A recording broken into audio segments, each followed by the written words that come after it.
Hey everyone, welcome. We're going to be doing 3 postures today, and I'm thinking about 3 common postures that can cause problems if you have knee issues. And we're going to do them in different ways that may be a little bit more accessible for you. These are not going to be perfect. They're not going to work for everyone. I don't know exactly what is going on with you. So I am giving 3 options of many. If these don't work for you, please don't give up. Find yourself a yoga therapist or a knowledgeable yoga teacher who can help you troubleshoot for your body. I am going to use a bolster today. This is a very firm cushion that's used for yoga. If you don't have one of these, you can probably figure out how to do these variations with things that you have in your house. And I will give you some options as we go along. So I'm going to be demonstrating with you these 3 things, and then you can figure out what you have that might work. And if you have questions, go ahead and pop them in the comments, and I'll see if I can come up with some ideas with you. So the first thing we're going to think about is child's pose. So child's pose conventionally is a kneeling pose where we are sitting the hips back to the heels and then bringing the forehead down. For lots of reasons that might not work for you. So the variation I'm going to do is one that we do on the floor. That being said, you can do something very similar in a chair with your hands on the wall rather than using a cushion. If you don't have a bolster for this, rolled yoga mat, especially a thicker one, or a firm cushion or pillow or a stack of stuff is going to work. So you'll be able to figure something out maybe with what you have. What we're going to do is we're going to angle this cushion against the wall. The wall is going to hold it in place. I'm going to sit in front of it, and you can sit how you want to sit. You can sit cross-legged if that is a thing that you can do. You can bring the soles of your feet together, and I would recommend, I didn't bring my blocks over, but I would recommend blocks or folded up sweatshirts or whatever you have underneath your knees for support here. Bringing the forehead in like that. You could have the legs straight and wide, bringing the forehead in like that. Or if you're sitting in a chair, you may just bring your knees right to the wall and place the cushion. We'll just pretend on the knees against the wall. And the idea here is that you're resting with your forehead, that you have some curve to your spine, which mimics what's going on in child's pose, but that we're not being so hard on the knees. We're not asking so much movement from the knees. We're not putting as much pressure into the knees. Now, some of these postures, cross-legged or soles of the feet together, there's some knee stuff going on here that may or may not work for you. So feel free to play with this positioning, to play with the propping, with what you have, and to work on finding something that feels good for your body, for what you have going on in your body. And then just like child's pose, we have that light pressure on the forehead. We have that curve to the spine, a little bit of stretch through the back of the spine. You can take some nice, easy breaths into the back of your body, seeing where you can relax as you breathe out. And you're just letting your body be supported here. So this can be a really nice place to take a pause in your practice, to find a little bit of quiet, to get that restful stimulation on the forehead and the curve into the back of the body, being able to help you focus into the back body breathing. So that's our child's pose variation here. The next posture we're going to do is cat and cow. So cat and cow, conventionally, we are on hands and knees, and not everyone is going to be comfortable being on your knees in this way. This is the series of postures where we're moving through spinal movements like so. So I like to do a variation of this where we are seated at a wall. So you can do this again in a chair, or you can do this on the floor.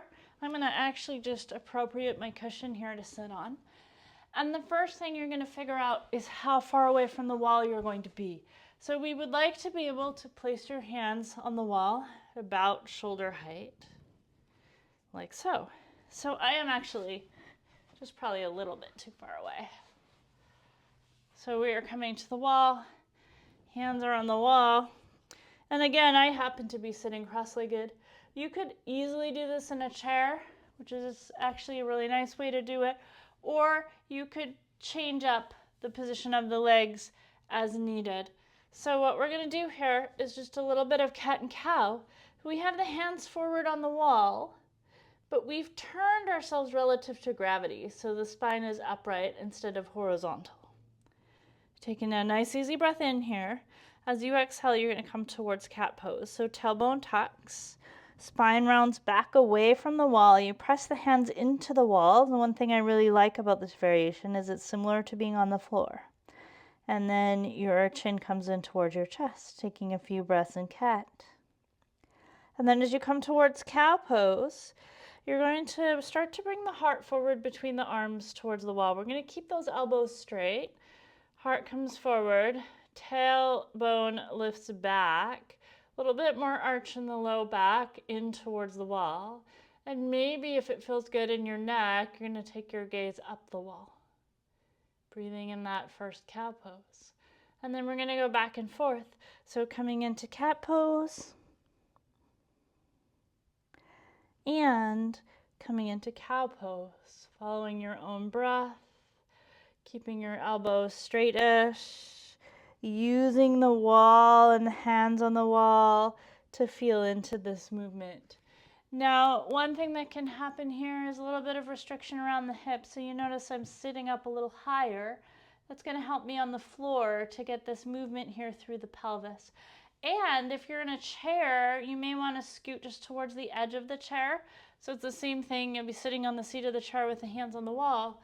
Sitting on the edge of the chair may allow you to get a little bit more of this movement through the pelvis and the low back that really helps to bring this whole series of cat and cow together. So that's our second posture. Third posture is pigeon pose, and there's lots of variations on pigeon pose, but generally speaking, what we're talking about is a pretty intense positioning of the front leg with a lot of pressure down into the knee joint. So this isn't going to work for everybody, and you may have heard of pigeon lying on your back in different positions that can help you alleviate that. We're actually going to take the legs up the wall for this, and this is a really nice way to work on pigeon. It allows for more variation in your range of motion, and it allows you to really understand and work on the hip movement that may actually be underlying some of the things going on in your knee. So what you're going to do is you're going to lie down and you're going to take your legs up the wall. Now, often we lie a little bit closer to the wall as we do this. And you can.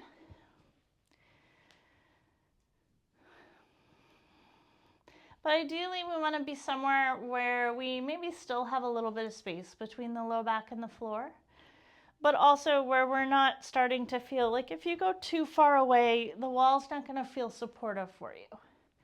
So you're finding that happy medium. You're taking a moment here just to breathe with the legs on the wall, seeing if you can let the shoulders relax into the floor a little bit. Letting the thigh bones get a little heavier down into their sockets. Softening through the muscles of the body that can let go now that you are supported on the ground.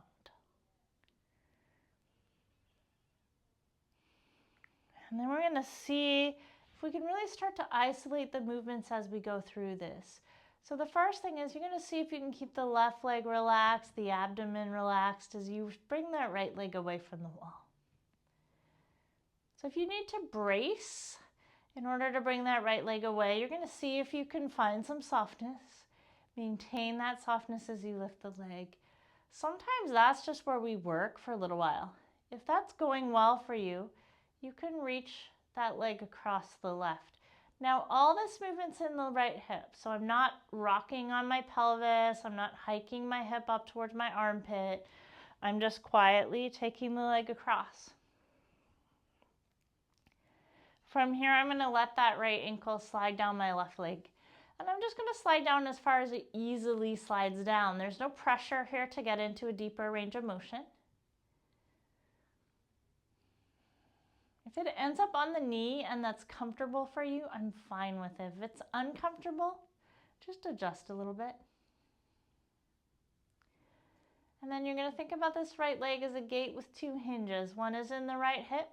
The other is where the right ankle is on the left leg. You're going to take that gate and open it towards you, towards the midline of your body, and then close it again, moving it towards the wall.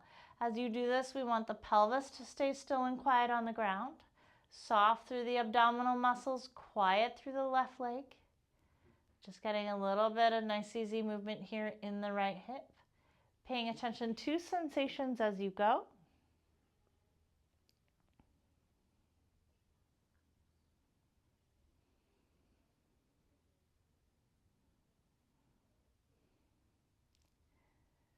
And then coming back into stillness, wherever this right leg feels most natural, you're going to slide the ankle all the way back up to meet the left ankle. And then with as little extra movement as possible, uncross, bring the right foot to the wall. Sometimes we notice here that one leg has gotten longer than the other, or that the muscle tone has shifted, so you can check for any differences. And then we're going to see if we can keep quiet, no bracing. Quiet through the right leg and the abdomen as we bring the left leg away from the wall. If that's working for you, you're going to cross that leg over, keeping the pelvis quiet, just moving the leg and the hip. And then you're going to let this foot slide down as far as it comfortably does without a whole lot of other stuff starting to happen in the body. From here, you're going to think about your left leg as being a gate with two hinges. One is the left hip joint and the other is where the ankle is on the right leg. You're going to open that gate towards you, towards the midline of your body, and then away from you towards the wall. Going slowly, seeing if you can isolate this movement in the hip without getting too much involvement anywhere else. So we're really finding the movement in the right leg.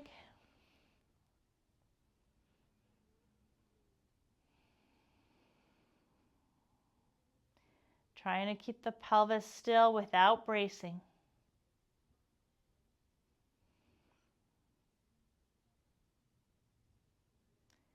Then you're going to let that left leg come into stillness wherever it feels most natural. You're going to slide the ankle all the way up to meet the right ankle. And then with as little extra movement as possible, you're going to uncross both legs on the wall. You might take a moment here just to feel. And then you can step the feet down the wall. Easiest way to get out of this is to roll to one side if that works for you, and then use your hands to press up. So obviously that one's not going to work if you can't get into a position with your legs up the wall. I have seen people do this on a bed with the legs up the wall if your setup allows, but there's going to be some limitations in who can do this particular variation. There are different variations that you can play with depending on what's going on with you. So do reach out for some personalized support if you need it to help you navigate what's going on with your knees. Ideally, if we've got knee pain, we're also going to be working on what is going on above and below in the feet and the hips. But these are some ways that we can work towards or work with some of these more common yoga postures without having to throw our knees all the way under the bus. So I hope you found this really helpful if you are struggling with knee pain. I'd love it if you shared your experiences and questions in the comments. I will definitely read those and respond. Thank you so much for practicing with me. And may we all be balanced and well. Thank you so much.